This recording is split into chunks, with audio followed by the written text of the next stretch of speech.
Louvado seja o nome do Senhor. E o propósito de Deus é de salvar toda a humanidade. É tanto que Ele enviou o seu Filho, Jesus Cristo, para morrer por nós pecadores, mesmo nós não merecemos. Porque não há um ser humano na face da terra que seja merecedor dessa dádiva, dessa atitude que Jesus Cristo fez na cruz do Calvário, por mim e por você, pecadores. Mas por amor, Ele tomou, Ele fez essa atitude para nos darmos mais uma oportunidade de vida, porque todos nós estávamos condenados a ir para o inferno. Por conta da atitude de Jesus Cristo, de morrer e ressuscitar, Ele está nos proporcionando mais uma oportunidade de vida. É tanto que em João 3,16, a palavra de Deus diz que Deus amou o mundo de tal maneira que deu o seu Filho unigênito, para todo aquele nele crer não pereça, mas que venha ter a vida eterna. É o amor de Deus nos alcançando. Mas infelizmente não é isso que nós podemos ver com certas pessoas. As pessoas estão fazendo descaso de Deus, não querem Deus, mas querem se beneficiar dos milagres, dos prodígios, das maravilhas, das misericórdias de Deus. Mas quando falam em obedecer a sua palavra, as pessoas correm longe, querem distância, mas dizem que tem Deus. Se eu for sair perguntando aqui quem tem Deus, quem quer Deus, todos dizem que tem e quer. Mas obedecer, aí que é onde fica a questão. Porque a palavra de Deus diz bem claro que aquele que crê, porque o crer vem acompanhado de obediência. Porque muitos estão vivendo desgarradamente distante de Deus e dizem que tem Deus. Assim viviam os fariseus. Toda a vida Jesus replicava, Jesus os exortava, porque eles queriam colocar fardos nas costas das pessoas, no qual eles mesmos não queriam carregar. Eles ensinavam, mas não praticavam, não viviam. E Jesus dizia: fariseus hipócritas, que tinham uma aparência até agradável, mas dentro era um oco, era um sepulcro caiado. A questão é essa: será que a vida que eu estou vivendo, as atitudes que eu estou tomando diariamente, condiz com um cristão, uma pessoa realmente que tem Deus? 1 Coríntios 11 diz que nós devemos se analisar. Será que as minhas atitudes condiz com um servo de Deus? Porque aqui não é religião não, irmãos. A obediência é independente de religião, é de ser evangélico, de ser católico, de ser adventista. Todos nós devemos tomar uma atitude de servos, porque ninguém passa de ser, não passa disso. Nós somos servos de Deus. Aí fica aquela questão: não, eu sou católico, eu sou evangélico, eu sou isso, eu sou aquilo. Mas será que, independentemente de religião, as suas atitudes estão agradando a Deus? Louvado seja o nome do Senhor. Aí fica este questionamento. Todos nós somos pecadores, não, a palavra de Deus diz que não há um que não peque. Porque aquele que diz que não é pecador se faz mentiroso e a verdade não está nele. Agora há uma diferença: aqueles que são remidos, são lavados, por conta de ter tomado uma atitude diante de Jesus e ter aceitado como único e suficiente Salvador. E aqueles que pecam desgarradamente, têm prazer de pecar. Todos nós, independentemente de religião, nós precisamos trilhar o caminho no qual leva a Deus, que é Jesus. Ele próprio nos afirma isso: eu sou o caminho e a verdade e a vida, e ninguém vai voltar, vai ter um encontro com Deus se não for através de Jesus. Ele é o único mediador entre Deus e o homem, é Jesus Cristo. Não há outra forma de eu me reconciliar com Deus, de eu regressar a Deus, ter comunhão com Deus, se não for o intermédio de Jesus. Não tem. Você pode ficar aí se questionando, até não aceitar o que eu estou dizendo, é um direito seu, mas a questão que é Bíblia. Muitos perecem por falta de conhecimento, muitos ainda não estão desfrutando do melhor de Deus aqui, porque a tendência é cada vez mais piorar, por conta da vida de Jesus que está próxima, e a boca apertar cada vez mais, porque só assim o homem toma uma atitude de voltar para Deus, se chegar a Deus, é quando as coisas estão piorando, porque quando a vaca está gorda, o celeiro está cheio, nós seres humanos damos as costas, mas quando os problemas chegam até nós, porque ninguém está isento de problema, aí lembra bem rapidinho de Deus. Quando os problemas chegam, nós lembramos de Deus. Deus, Ele permite situações em nossas vidas justamente para isso, por amor. Porque a palavra de Deus diz que Ele castiga a quem Ele ama, porque Ele sabe muito bem que eu, você, que nós seres humanos só vamos se aproximar dEle quando o problema chega, quando a porta está fechada, quando a enfermidade nos alcança, quando o filho ou a filha está dando problema. Aí nós lembramos que existe um Deus que não tem problema que Ele não possa reverter. Mas o bom, sabe o que é? É que mesmo nós tomamos essa atitude diante dEle, de querer se beneficiar do poder de Deus em nossas vidas, Ele está sempre de braços abertos para nos favorecer. Quando o problema chega, a situação está irreversível, aí nós lembramos de Deus. Mas a questão é o seguinte: será que toda vez nós vamos ter essa oportunidade de buscar a Deus, de ter Deus em nossas vidas? Porque lá em Isaías a palavra de Deus diz que buscai o Senhor enquanto se pode achar, clamar enquanto Ele está perto. Vai chegar um momento que isso aqui vai se findar, vai se acabar, o Espírito Santo vai tornar novamente, nós vamos ficar sem a palavra. Se nós não aproveitarmos hoje, será que amanhã nós vamos conseguir? Será que nós vamos ter essa oportunidade? Aproveitem. Nós precisamos aproveitar o mais rápido possível de se aproximar de Deus, de ter Deus, porque Deus, Ele nos proporciona uma força extra para nós conseguirmos vencer o mal, porque cada dia tem seu mal, é bíblico. A palavra de Deus diz que Satanás, ele está ao nosso derredor, bramando que nem um leão, procurando alguém que possa tragar. Sabe por que você está aqui nesta noite? Não é porque você é bem sucedido, que você tem isso, tem aquilo, não. Você só está aqui, nós estamos aqui por conta da misericórdia de Deus. Ele está nos favorecendo, Ele está nos dando a oportunidade de nós se arrependermos dos nossos pecados e se voltar para Ele. Foi justamente por conta desse amor de Deus a nós pecadores, que Ele enviou o seu Filho, para nós termos esta oportunidade de ter os nossos pecados perdoados. Só quem pode perdoar pecado é Jesus. João Batista, ele batizando lá no Rio Jordão, aí quando de repente vem Jesus, aí ele aponta para Jesus e diz: eis aí o Cordeiro de Deus que tira o pecado do mundo, louvado seja o nome do Senhor. Não há outro que possa me perdoar dos meus atos, dos meus pecados. Não há.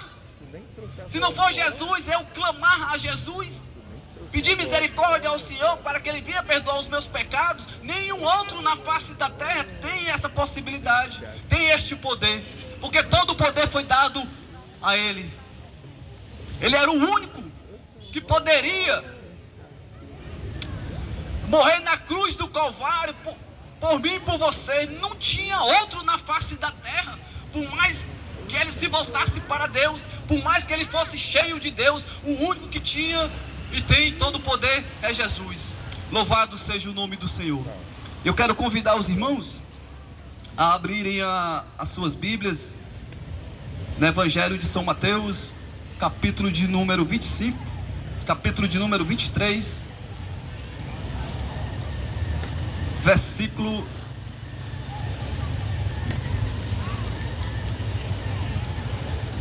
de número 33,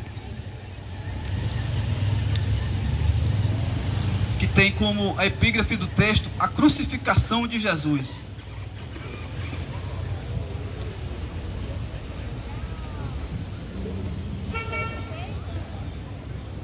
Mateus 23, 33 em diante. A crucificação de Jesus.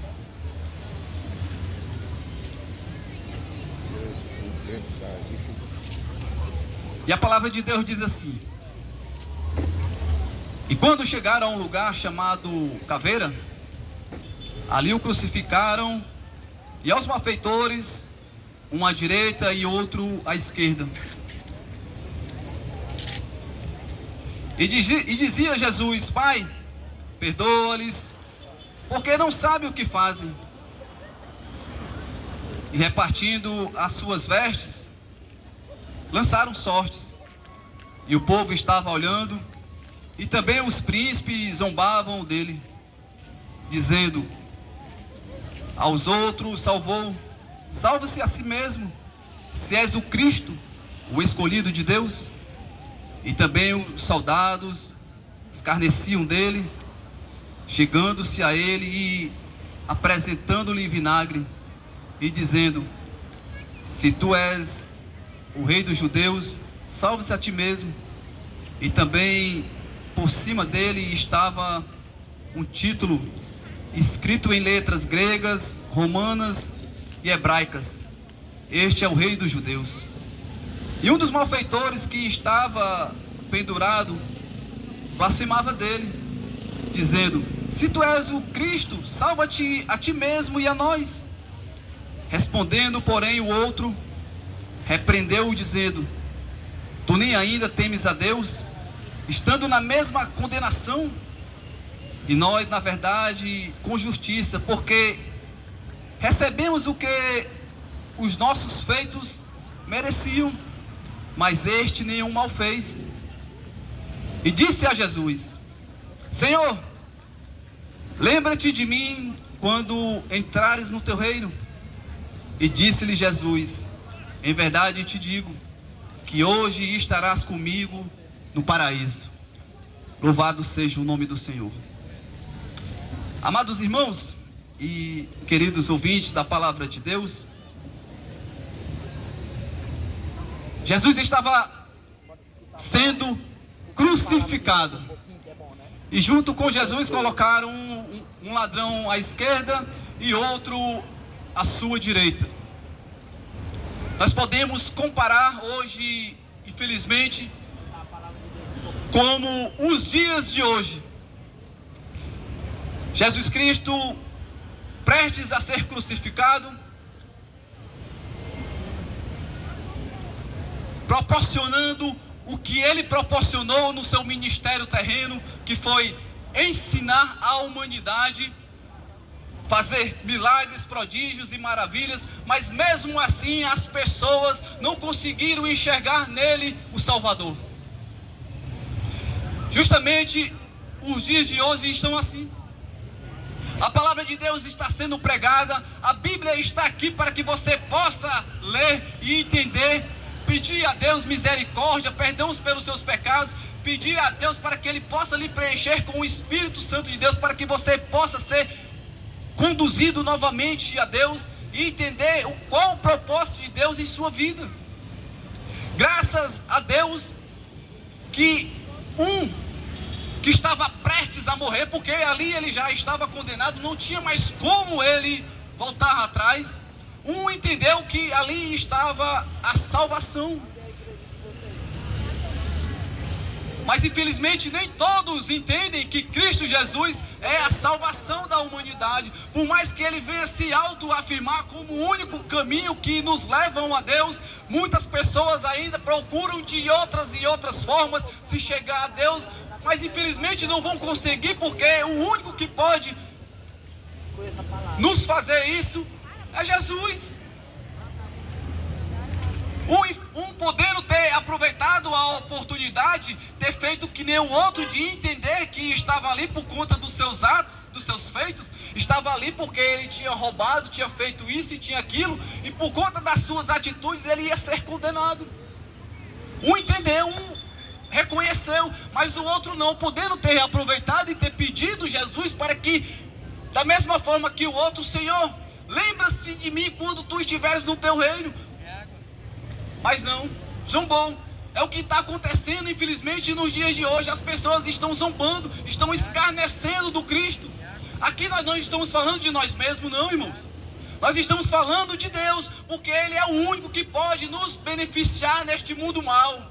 Os dias são maus. Você pode ver aí, você abre a televisão, você abre o rádio, você abre a internet e pode ver que o que está acontecendo no mundo é bíblico. Nos finais dos tempos vão haver pai matando filho, filho matando o pai, tsunami, terremotos, reinos contra reino, a briga lá na Rússia, lá contra a Ucrânia, não está, enfim. Tudo isso é bíblico, isso indica que Cristo Jesus está voltando. Nós precisamos se apegar a Ele o mais rápido possível se nós quisermos ter salvação. Jesus Cristo estava lá, ali crucificado, um escarnecendo e o outro, ele entendeu que ali do lado dele estava a salvação. Ele ia morrer fisicamente, mas espiritualmente ele ia viver eternamente do lado de Deus. Tudo isso aqui vai se findar. Céus e terra passarão, mas as palavras de Deus, elas jamais irão passar. Tudo que Deus tem prometido biblicamente, ou já se cumpriu ou vai se cumprir. Se Ele prometeu voltar novamente para resgatar a sua igreja, você pode ter certeza que Ele vai fazer isso. Nós precisamos se consertar, nós precisamos se reconciliar com Deus o mais rápido possível, até porque nós não sabemos o dia de amanhã. Aquele pobre teve a oportunidade de reconhecer Jesus Cristo como o único e suficiente Salvador de sua vida, até porque o que Jesus Cristo proporcionou, só louco não entendia, só louco não percebia que ali estava o Cristo, o enviado de Deus, o mesmo qual Isaías tinha profetizado, que da mulher ia nascer que ia pisar na cabeça da serpente. Mas infelizmente as pessoas não procuram entender. Muitos perecem por falta de conhecimento, e é conhecimento bíblico. Nós precisamos se voltar para Deus, procurar ler a Bíblia, pedir o Espírito Santo para que Ele venha nos instruir, para que Ele venha nos capacitar, para que Ele venha nos direcionar o caminho certo. É o caminho certo que as pessoas estão buscando, estão procurando. Até muitos pensam que estão andando em direção a Deus, mas não. A palavra de Deus diz que muitos estão andando num precipício, num abismo, para um lugar que não tem volta. Se você quer ter salvação, se você quer ser um homem bem sucedido, uma mulher bem sucedida, se você quer ter paz na tua vida, na tua família, no teu casamento, nos teus bens, busque a Jesus. Aquele homem reconheceu, nós estamos aqui por conta dos nossos atos, mas esse daí nada fez, ele está aí inocente. Senhor, lembra-te de mim quando estiveres no teu reino. É isso que nós precisamos fazer, é entender que nós somos pecadores. Nós somos pecadores, nós necessitamos da graça de Deus em nossas vidas. Nós precisamos urgentemente se voltar para Deus, para que o Espírito Santo de Deus, ele venha nos preencher. Porque quando o homem, a mulher é preenchida com o poder do Espírito Santo, ele passa a entender o propósito de Deus na vida dele. Ele passa a enxergar a vida da forma correta. Porque muitos, infelizmente, estão vivendo uma vida de pecado, achando que estão aproveitando. Não, eu vou aproveitar a minha vida do jeito que eu quero. Você tem todo o direito de fazer o que bem quer da sua vida. Mas o ruim, sabe o que é? Que o salário do pecado é a morte. E a morte sem Cristo Jesus, sabe o que é? É sofrimento eterno. Se nós pudéssemos aproveitar as nossas vidas da forma que nós bem quiséssemos, e quando chegasse a morte, não viesse nos acontecer nada, eu não estava aqui não. Por mais bom que é, porque não tem coisa melhor do que você estar servindo a Deus. Não existe não. É um gozo sem fim. É diferente da droga, da bebida, disso e daquilo outro, que são prazeres momentâneos. O prazer de você estar com Cristo é um prazer infinito. Mas se eu pudesse viver conforme as minhas vontades e não viesse me ocasionar um dano grande, que é a perdição, a morte sem Cristo, o inferno, que muitos infelizmente acham que o inferno não existe, só existe o céu. Porque se existisse só o céu, Deus não tinha enviado o seu Filho Jesus para morrer por nós pecadores. Não tinha significado nenhum a morte de Cristo Jesus na cruz do Calvário, do qual eu acabei de ler. Se nós não precisássemos desse sacrifício, Jesus não tinha vindo não. Já que quando nós morrêssemos, acabou tudo. Não, mas a questão, sabe o que é? Que ele veio com um propósito. E é isso que nós precisamos entender, que ele veio com um propósito de salvação. Ele veio morrer por todos nós pecadores, para aquele que nele crê não pereça, não morra, mas que ele venha ter vida eterna ao lado de Deus. Um entendeu, o outro escarneceu. Eu não sei como é que está a tua condição hoje. Não sei se você está escarnecendo ou você está reconhecendo a tua situação de pecador. Se você está entendendo a sua situação de pecador, amém. Mas se você está escarnecendo, meu querido, eu quero te dizer que mude. Porque Deus, ele não deixa se escarnecer. Ninguém zomba de Deus sem ter uma recompensa. Muitos estão aí escarnecendo, zombando, fazendo e acontecendo. Mas mesmo assim, Deus, ele é misericordioso e dá oportunidades para que o homem venha mudar. Deus, ele é diferente do homem. Quando o homem apronta com outro, a tendência é dele se vingar. Mas Deus não. Deus, ele é longânimo, é benigno. A ira de Deus, ela é tardia, mas a conta chega depois. Você precisa se voltar urgentemente. Um reconheceu, Senhor, lembra-te de mim. Aí Jesus, como ele é maravilhoso, aí ele diz: hoje mesmo tu estarás comigo no paraíso. É isso que acontece com o homem, com a mulher, com todos que entendem que são pecadores e necessitam da graça de Deus em suas vidas. No momento em que o homem entende, não tem para onde eu correr. Senhor, perdoa os meus pecados, me enche com tua graça, com a tua unção, com o teu poder, para que eu possa viver uma vida diferente, para que eu possa dizer não para o pecado e viver uma vida de retidão. Aí Deus faz da mesma forma que ele fez com esse malfeitor que reconheceu. O problema é você reconhecer. Quando o homem reconhece que é pecador, que é falho e que necessita de Deus, ele está lá, de braços abertos, para te oferecer o perdão, porque ele é o único que pode perdoar pecado. Assim disse João: eis aí o Cordeiro de Deus, que tira o pecado do mundo. E ele se faz presente. Ele é tão maravilhoso que a palavra de Deus diz que onde tem dois ou mais reunidos, lá ele se faz presente. E você pode ter certeza, meu querido, que ele se faz presente aqui, para te perdoar, para te abraçar, para fazer morada na tua vida, e você, a partir deste momento, ser uma nova criatura, em nome de Jesus. Louvado seja o nome do Senhor. Quero convidar aqui a irmã Cristina para louvar esse Deus maravilhoso.